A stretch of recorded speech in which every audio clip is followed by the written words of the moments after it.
My name is Matt Wilson. I'm a vice president at SimVentions. I've been involved here at the object management group for too long, 15, 20 years now. That's kind of scary to think that. You say, you look way too young for that. Thank you. Appreciate that. Appreciate that. Yeah. Anyway, I am one of the co-chairs of the C4I Defense and Military Domain Task Force, and that is the task force out of which we are sponsoring these DevSecOps related discussions. That said, the things that we're doing in any one of the task force are not limited necessarily to the domain that they work in.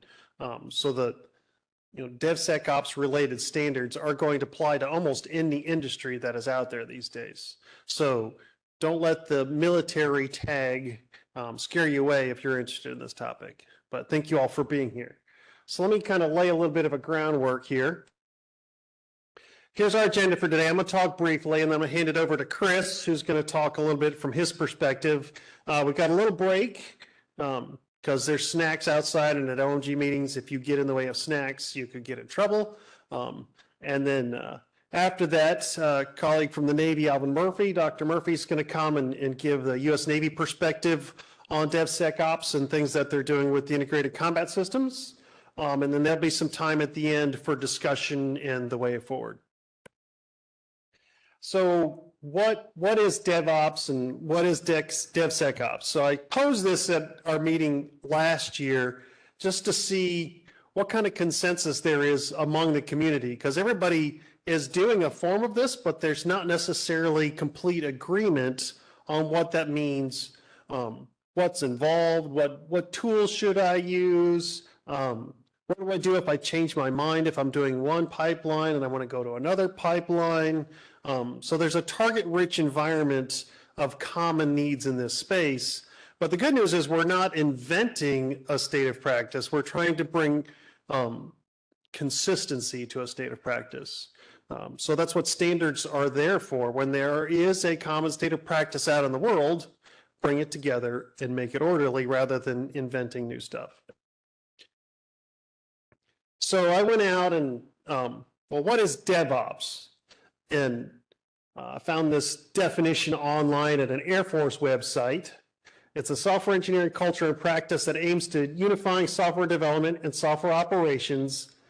The main characteristic of DevOps is moving to strongly automated monitoring, construction. You can read it. I'm not going to read it to you, but it's a reasonably clear definition. It's obviously insufficient, but it's got some clarity. But they say very boldly, DevOps is not enough.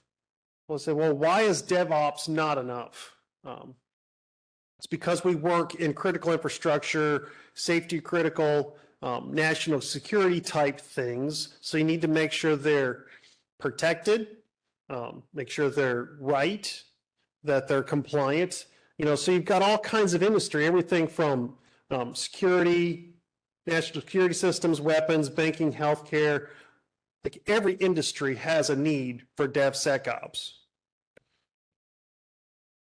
So if everybody has this industry and they say, well, there's need for more, their definition of what DevSecOps is not nearly as clear as what their definition for DevOps is. So I was like, well, that's a target-rich environment to try to bring some order to this space.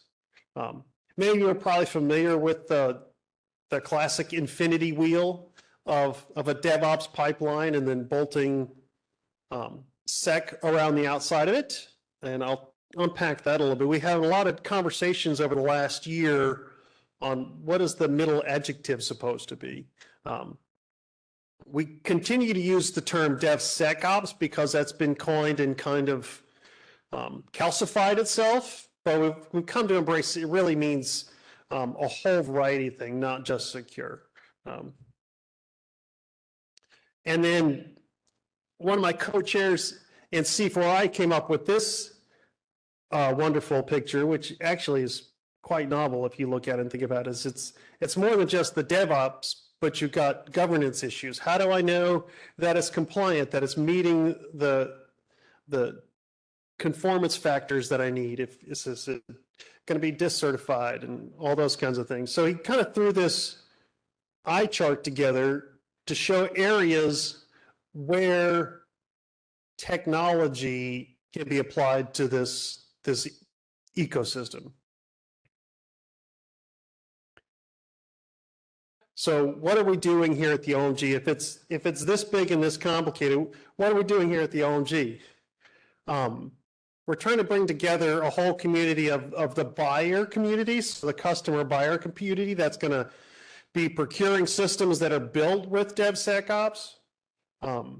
We're talking among the people who are building systems using those frameworks and pipelines. We're hoping to bring some of the actual pipeline vendors into the conversation because there are 4 or 5 major pipelines out there. They do things similarly, but they do them differently. And we're also trying to bring in some of the niche technology providers. So, there might be some super whammy-dime widget that company X wants to be able to insert into a pipeline, but there's no consistent way to do it. So we're trying to bring all of those people to the table, and the OMG is a great place to do that because the OMG is a public, open, international recognized consensus building body for establishing technology standards. It brings together industry, academia, government to really work on solutions that are going to benefit everyone. It's all done by the voluntary participation of the members that come. So I call it the coalition of the available and willing. So if you know somebody that needs to be in this conversation, you need to help us bring them here and get them at the table so that we can get it done right. OMG's been around for a while. I guess 30 years this year. Did I get that right? 33 this year, 35. Wow. Yes, excellent. So OMG's been around for 35 years. And they've done some pretty important, substantial stuff. Many specs that OMG has put out are established specs that are used throughout our society these days. And there's actually a fast track pipeline. If you can get your OMG standard completed and certified, there's a fast track to actually get it to the ISO level, which is a little bit an easier path than going through ISO the first place. Jason has his hand up. Jason would like to clarify my statement on this, saying. So ISO actually has a process called fast track. It's confused for this, where it is a fast track into the ISO system. Okay. It's called an EAS, publicly accessible standard. Okay. They trust us to organize the process and retain control of specification. We act as a partner with ISO in that case. And so all of the updates and the client apps here, ISO publication, because they trust us to oversee that process. Great. So for those of you online, I'm going to do a terrible reinterpretation of what Jason just said. Is it's not when I say fast track to ISO, it's not the ISO fast track published process, because that's how do I get into ISO quickly and do things. OMG has a partnership agreement with ISO where we're doing the legwork, and ISO then can accept and promote and adopt the standards we do. Yes. And I got a thumbs up from Jason. Thank you. And then finally, OMG has all the right people at the table. There's lots of task force going on here, a lot of smart people that work in this space. So rather than drawing them somewhere else, let's just pull from who's here. So what have we been doing? So some of you might have been here last March. We had a good information day, had a whole slate of speakers. There's actually recording of those all online. Encourage you there on Facebook. Katie, let me work with you and we'll send out a link to that to everybody who's on this who wants to reach back to that last year. Those are really useful, kind of setting the stage. And since then, we've been very busy at work trying to make progress in this space. So we set up a working group in June.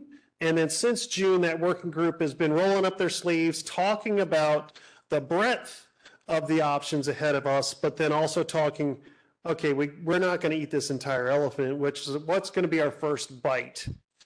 So made some progress over the last couple of meetings. So in December, we started drafting our first RFP in this space, and we've called that RFP the DevSecOps Core Processes, Elements, and Terms, realizing that if we don't agree to what it is we're talking about, we're not talking about anything to start with.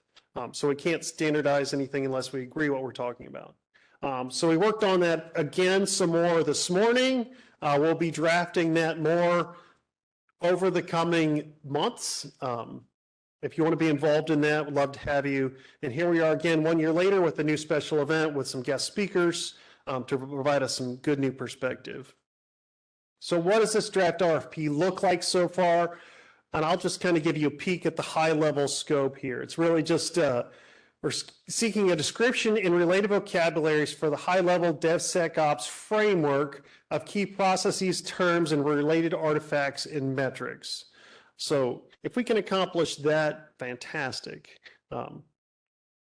We're looking to cover the common principles and objectives that one thinks about with DevSecOps, but pull it together in a neutral standards body. If any of you go out to the web today and you Google what is DevSecOps, you'll probably find 750 niche companies who are all doing DevSecOps, and we're all pretty much saying the same thing because we want to demonstrate to our customers we know what we're talking about, but we all kind of describe it a little bit differently. Emphasizing probably the parts that we're better at, because that's just how people are. Differentiation, yes, sir, Bill. Is there an assumption that DevSecOps is a continuous flow or it's going to be batch? Right? Whereas this opens up the continuous, assumption that this is a continuous process. I mean, the underlying principle of DevSecOps is the reason they had the infinity wheel is that it's continual, ongoing, forever. So different groups can keep firing down their individual pieces. Yeah, and so part of what we would do in the discussion and bring everybody together and nailing these standards, processes, and patterns down is clarifying those kinds of things. Yep. Yeah, Bill was asking is I don't know if online if you could hear him. Is DevSecOps assumed to be a continuous, ongoing, forever, or is it a batch process? Sorry, I'm a little bit crazy. So we started trying to roll up our sleeves and enumerate in detail what those requirements of the RFP would include, and we're working on that right now. And this is my plea to all of you, please get involved. I know that I don't know but 20% of this. I know how the OMG processes work. I understand the need. I know pain my developers and my customers are going through, but I don't have all the answers. So we need all the right smart people to come together to roll up their sleeves and work on this. We do have an email distro group that is sponsored out of the C4I Domain Task Force. So if you're an OMG member, there is a little OMG members page you can go to and add yourself to the email distro. That's the most surefire way to make sure you get on the distro list. I also will have a little sign-up sheet down here at the end. If you would like to make sure that I will try to work with the powers that be to get you on it if you don't want to self-register, please include your name, or if your email is on the sign-in sheet that's coming around, you might implicitly find yourself on the list. Maybe volunteered yourself, but anyway.